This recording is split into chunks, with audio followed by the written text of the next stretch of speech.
Brigada Eskwela. Magandang araw po, Sir Jupiter, at sa mga tagapakinig ng Sitio Bangungot. Ang lugar po namin ay sakop ng Calabarzon. Ito pong experience namin ay nangyari noong nagbrigada eskwela kami taong 2009. Mag-grade 2 pa lang ang panganay ko noon. Kailangan naming maglinis ng eskwelahan para sa darating na pasukan.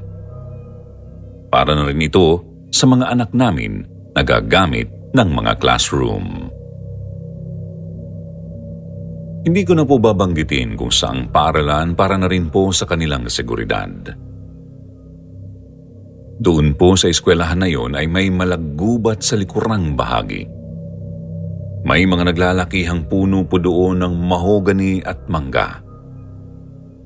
Walang nagpupunta sa lugar na yon kasi bali-balita na laging nababati ng mambabati na nilalang na hindi nakikita ang mga bata. Palagi na lang daw nagkakasakit ang mga batang nagagawi roon, kaya todo sa paliwanag at paalala ang mga guro sa mga magulang. Kabilin-bilinan nila na pagsabihan ang mga anak namin na huwag papuntahin doon ang mga bata. Ayon sa kwento ng naka-experience na may naninirahan daw doon na kakaibang nilalang. Malaki raw ito, maskulado, pero ang mukha raw ay nasa dibdib. Tinawag nila itong Elephant Man dahil nahahawig raw po ang mukha nito sa elepante. Mahilig raw po sa mga bata ang nilalang na ito dahil mga bata ang pinagpapakitaan. Hindi pa namin yun nakikita. Pero dahil ayaw kong maranasan ng anak ko ito, panay ang bilin ko sa kanya na huwag maglalaro sa likurang bahagi ng kanilang eskwelahan.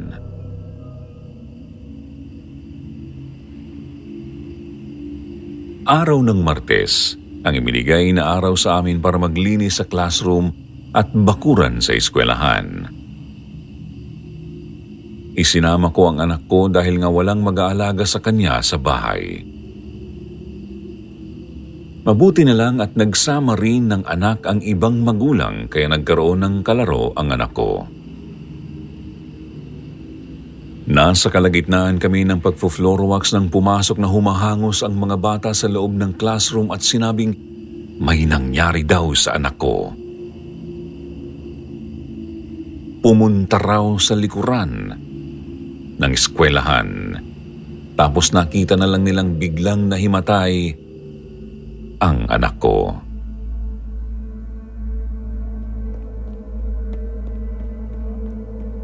Nagmamadali kong pinuntahan ang anak ko. Sinamahan pa nila ako doon sa likod ng paaralan para ituro kung saan mismo nagpunta si Mia.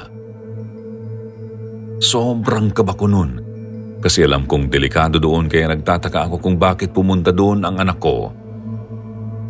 Alam ko namang marunong siyang bilinan pero nagpunta pa rin. Medyo nainis ako sa kanya. Pagdating namin sa lugar, nakita kong nakahandusay si Mia sa tabi ng malaking puno ng mangga. Binuhat ko agad siya at ginising pero hindi siya magising. Nalilito na ako dahil sa sobrang kaba. Hindi ko alam ang gagawin. Nablangko pa ang utak ko nang makaramdam ako ng kakaiba sa lugar. May malamig na hangin na sumama sa normal na hangin. Nagtaasan ang balahibo ko. Pakiramdam ko may ibang nilalang sa paligid na nakatingin sa amin. Hinagilap ko ng tingin pero wala naman akong nakita.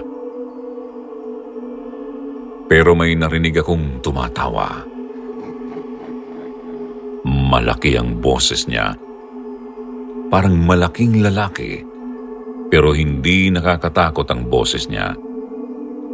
Parang ang gaan sa pakiramdam. Parang gusto mo lang makipagkwentuhan na parang makakalimutan mo ang mga problema. Nawala ako sa ganoong pag-iisip nang yugyugin ako sa balikat ng isa sa mga magulang na kasama ko. Doon ako napabalik sa realidad. Sinabihan nila ako na dalahin na agad sa ospital ang anak ko at agad ko namang ginawa yun.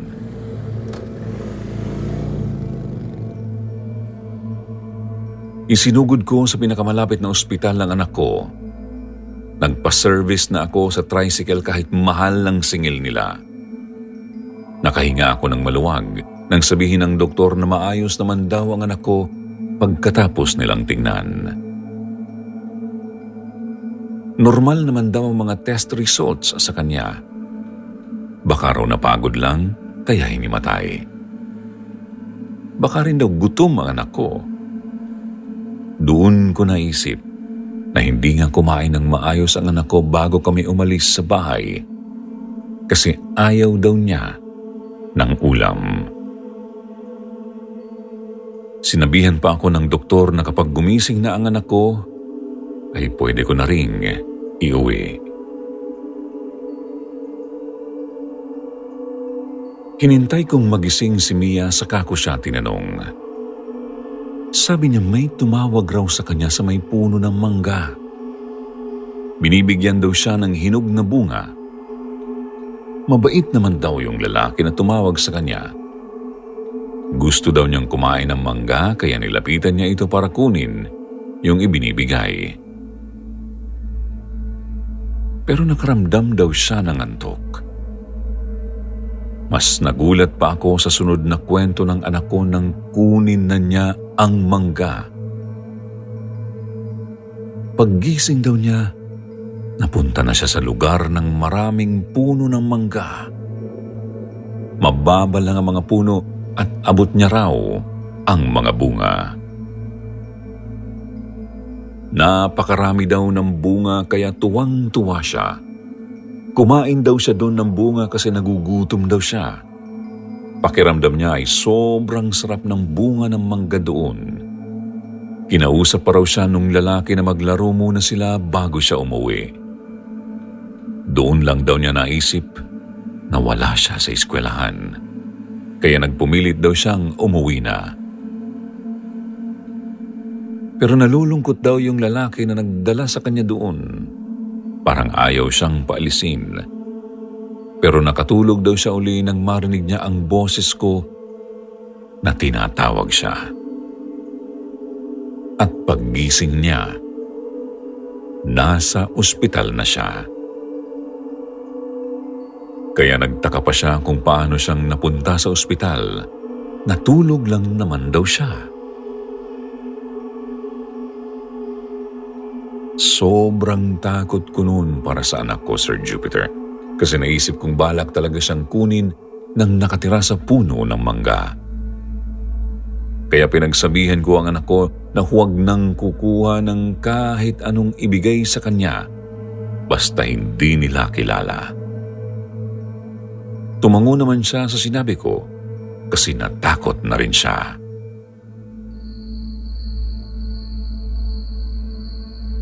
Kinagabihan nang nasa bahay na kami, nilagnat na si Mia. Sobrang taas ng lagnat na pati katawan niya ang nanginginig. Panay ang punas ko sa kanya ng bimpo na binasa ko sa maligamgam na tubig.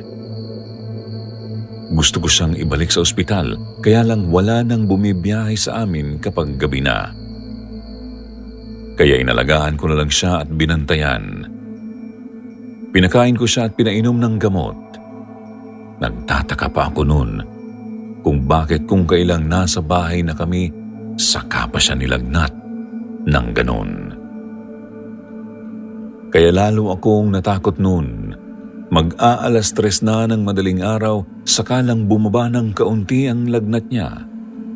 Kaya nakaidlip na rin ako. Nanaginip ako na nasa gubat daw ako. Nakatayo lang ako at tinatanaw ko si Mia na naglalakad papunta sa puno ng mangga. Maya-maya ay tinatawag niya ako at humingi pa siya ng tulong. Pero kapag naglalakad na ako papalapit sa kanya ay mas lumalayo siya sa akin. Hindi naman siya naglalakad, pero lumalayo siya. Parang may naglalayo sa aming dalawa. Kahit anong takbo ko papunta sa kanya ay mas lalo siyang lumalayo. Hanggang sa napagod na lang ako pero narinig ko pa rin ang iyak at pagmamakaawa ni Mia na iligtas ko siya. Nagising ako na umiiyak kasi akala ko totoo. Mabuti na lang at panaginip. Nakita ko ang anak ko na natutulog sa higaan niya. Tiningnan ko siya uli kung nilalagnat pa. Bumaba na talaga ang lagnat niya kaya nawala na ang aking pangamba.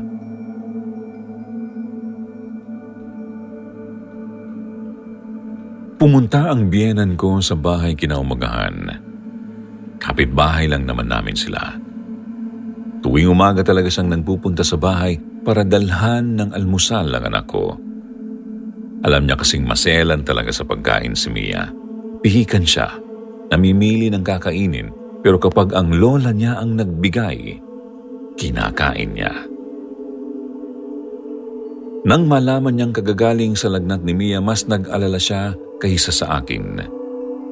Sinamahan na niya ako sa pagbabantay kay Mia.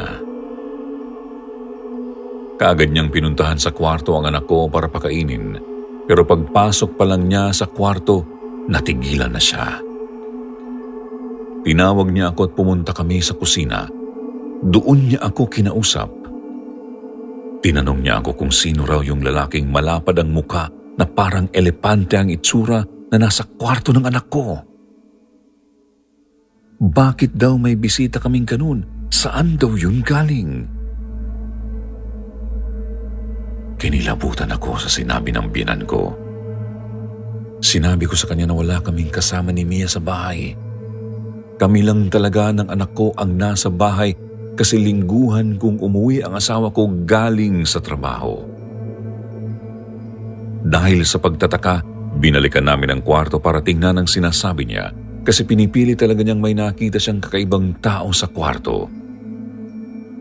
Pagkapasok namin sa silid, sinabi ng biyenan ko, wala na raw yung lalaki. Baka raw umalis na. Pero nagtataka naman ako kung aalis yun, sana ay narinig ko ang yabag niya kasi kahoy naman ang sahig ng bahay namin. Bigla kong naalala ang usap-usapan na nilalang sa eskwelahan. Ganun-ganon ang itsura noon base sa paglalarawan ng mga nakakita na. Dahil mahimbing naman na natutulog ang anak ko, doon kami nag-usap ng biyenan ko sa sala. Pinakwento niya sa akin kung anong nangyari kay Mia, bakit daw nilagnat ang bata. Paborito niyang apo ang anak ko at kapag may sakit talaga si Mia, ay sumusugod talaga siya sa amin at siya ang nagbabantay kay Mia. Kinuwento ko sa biyenan ko ang nangyari sa aking anak. Nang malaman niyang nagpunta si Mia sa likuran ng eskwelahan nila, dali-dali niya akong sinabihan na dalhin ang anak ko sa albularyo. Baka raw nabati ang anak ko. Alam din ng biyenan ko ang kwento sa malaggubat na lugar sa eskwelahang yun. Ako lang talaga ang hindi nakakaalam dahil hindi naman ako purong taga roon sa kanila. Kahit naririnig ko na ang kwento ng Elephant Man, hindi ko masyadong binigyan ng pansin. Tiwala akong hindi mararanasan ng anak ko ang naranasan ng ibang bata kasi marunong pagsabihan si Mia. Matured siyang mag-isip.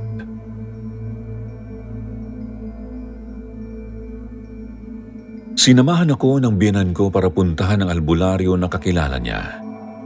Ginising ko si Mia para sabihing aalis kami. Nakailang gising ako sa kanya pero hindi siya gumigising. Bigla na akong kinabahan. Alam kong hindi na normal yun dahil madaling gisingin ang anak ko. Gusto ko nang magwala pero pinipigilan ako ng aking biyenan. Wala raw yun maitutulong. Naiiyak na ako noon at sinabihan niya akong igayak na si Mia. Nagmadali naman akong kumilos.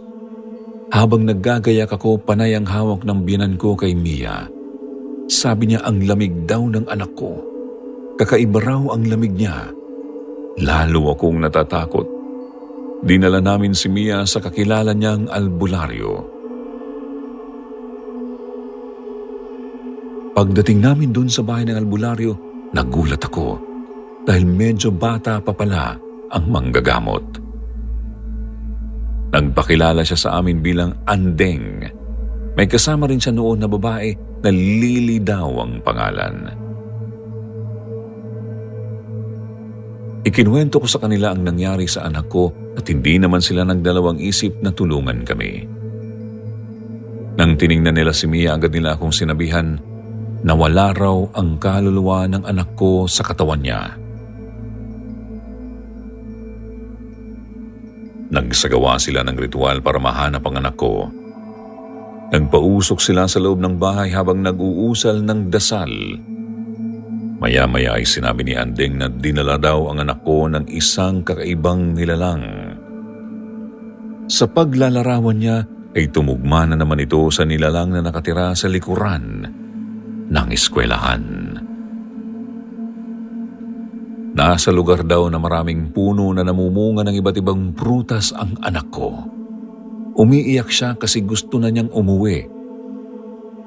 Pero hindi siya pinapayagang umalis ng bantay doon. Kailangan daw naming sunduin ang anak ko. Lalo akong natakot.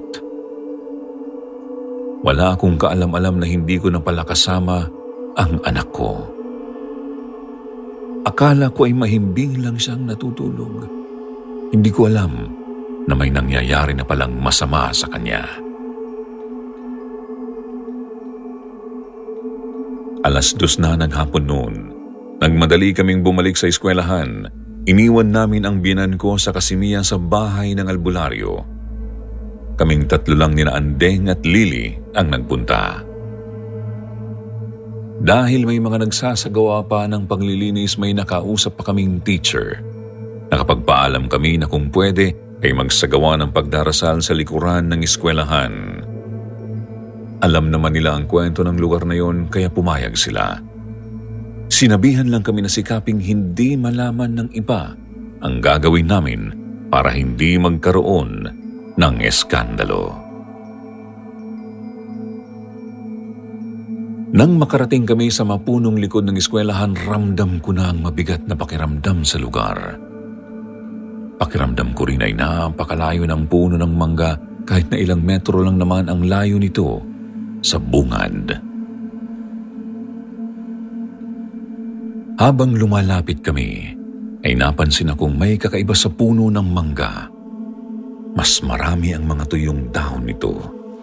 Ang mga sangang natatapakan namin parang nag-e-echo sa paligid. Hindi ko alam kung anong nangyayari, pero sumunod na lang ako kina Andeng at Lily na nauuna sa paglalakad.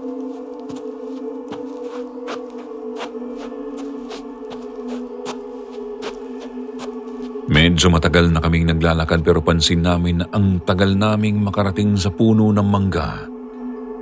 Narinig ko ang sinabi ni Andeng na nilalayo ng nilalang ang puno ng mangga. Talagang gusto nitong kunin ang anak ko. Nagsimula na naman akong umiyak at nagmakaawa na sa nilalang na kumuha sa anak ko na sana ay ibalik na niya ito. Pinakalma naman ako ni Lily at sinabing gagawin nilang lahat para mailigtas si Mia. Maya-maya ay inilabas niya ang suot na kwintas. May palawit itong susi. Narinig kong sinabi ni Andeng na gagamitin nila yon kasi yun lang daw ang paraan para mahuli ang nilalang. Nakikita ko ang pangamba sa mukha ni Andeng. Panay ang tingin niya kay Lily. Naririnig ko pa siyang tinatanong si Lily kung kaya na ba niyang gawin. Tumango si Lily. Pagkatapos ay tahimik uli kami na naglakad. Wala akong maintindihan sa pinag-uusapan nila, pero nagtiwala na lang ako sa magagawa nila.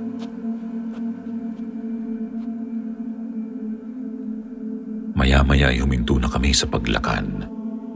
Umikit silang pareho at nagsimulang umusal ng dasal si Andeng. Hindi ko maintindihan ang wikang dinadasal niya, pero nararamdaman ko ang bisa nito. Lumamig ang paligid at nakararamdam ako ng kapayapaan habang naririnig ang dasal na yun. Nakita kong iniikot ni Lily ang susi sa harapan niya. Parang itinatapat na niya ito sa kung anong hinahanap. Pag-ikot niyang pakaliwa ay narinig ko ang iyak ni Mia. Sigaw ng sigaw ang anak ko. Humihingi siya ng tulong. Takot na takot ang anak ko. Tinatawag niya ako ng paulit-ulit. Naiyak na ako noon at napasalampak sa lupa. Awang-awa ako sa anak ko pero hindi ko alam kung paano siya tutulungan. Maya-maya pa ay narinig ko si Lily na tinatawag si Mia. Inaaya niya ang anak ko na sumama sa kanya. Sabi pa ni Lily sa amin na nakikita raw niyang nakasunod lagi ang nilalang na nakatira sa puno ng mangga sa anak ko. Kahit saan daw magpunta ang anak ko, nasa likod niya ang nakakatakot na nilalang na yun. Wala naman ako makita sa paligid. Kami lang tatlo ang nasa lugar. Nakatayo si Lily habang nakapikit at si Andeng naman ay patuloy lang sa pagdarasal. Hanggang sa maramdaman kong may puwersa na parang humihigop sa amin palapit sa puno ng mangga. Palakas na rin ang palakas ang boses ni Andeng na parang may inaaway siya. Narinig kong napaigik si Lily na parang nasasaktan siya. Nakita ko rin parang may humihila sa paa niya kasi gumagalaw ito pero pinipigilan niya lang. Nakikipaghilahan siya sa paa niya. Tinulungan naman siya ni Andeng. May dalang baston si Andeng at inihampas niya yun sa lupa malapit sa paa ni Lily. Tapos naging okay na si Lily. Hindi ko talaga maipaliwanag kung paanong nakikita ni Andeng ang nangyayari kay Lily, gayong nakapikit siya. Para siyang nakakakita kahit nakapikit o di kaya'y talagang malakas lang ang kanyang pakiramdam. Kinurot ko ang aking braso para malamang hindi ako nananaginip. Nasaktan ako kaya ibig sabihin na totoo ang nasasaksihan kong yun. Maya-maya ay pare-pareho kaming nahihigop palapit sa puno ng mangga. Hindi namin yun mapigilan hanggang sa sobrang lapit na talaga namin sa puno. Isang kisap mata lang ay nakahawak na si Andeng sa katawan ng mangga. Naglakad namang paikot si Lily sa puno habang itinataas ang suot niyang kwintas. Naramdaman ko na lang na nawala na yung puwersang humihigop sa amin. Naging normal na ang lahat sa isang iglap lang. Pagkatapos ni Andeng na magdasal, kinausap na niya ako. Sabi niya nasundo na nila si Mia. Tinanong ko kung nasaan na ang anak ko. Sabi nila, nandoon na sa katawan niya.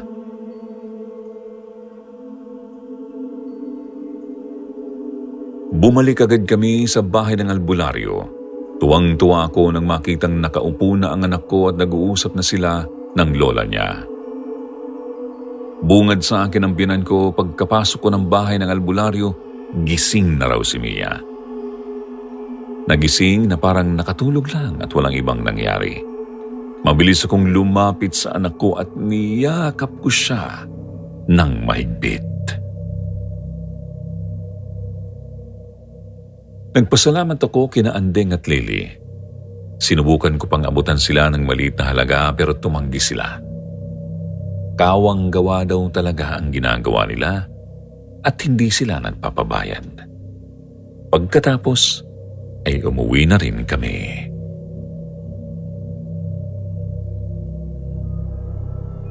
Nag-uusap kami ng biyanan ko. Sabi ko kasi magdadala ako ng kahit anong pwedeng dalhin kahit prutas doon sa dalawang babae na tumulong sa amin. Pero sabi ni nanay huwag na raw akong mag-abala dahil tiyak na aalis din sila. Talagang umaalis daw ang mga ito pagkatapos nilang tumulong. Parang nagbabakasyon sa ibang lugar tapos bumabalik lang ulit. Laging ganoon daw ang ginagawa nung dalawa. Nakakapagtaka lang. Papaisip ako sa ginagawa nila. Kumbaga sa minumulto, nagpapagpag muna bago umuwi ng bahay. Matapos lahat ng nangyari sa anak ko, doon lang talaga ako naniwala patungkol nga sa Elephant Man na nilalang na nakatira sa puno ng mangga sa eskwelahan ni Mia. Sabi nila mahilig daw talaga ito sa mga bata.